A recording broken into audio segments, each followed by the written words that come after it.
Hi everyone, in this tutorial I'm going to show you how you can log in into your Crunchyroll account. So in order to log in, first of all you'll have to install the application. So for that, go to your Play Store and then on the search box type in Crunchyroll, and once you locate the following application, click the install button and wait for the application to be installed. However, you can do this procedure with the help of your web browser. In order to log in from a web browser, you'll need to open up a web browser and then type in crunchyroll.com. That's going to take you to their official web page. So this is how the interface is going to look like.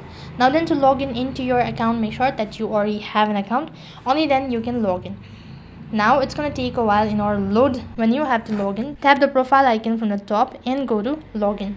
As soon as you click the login button, after that it's going to ask you to enter in your information such as your email address and then a password, and click the login button located right at the bottom.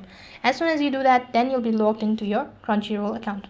So that's how you can log in into your Crunchyroll account. That is all for this video. I hope the video was helpful. Make sure to like, share and subscribe to our channel. Thank you for watching. See you in the next video.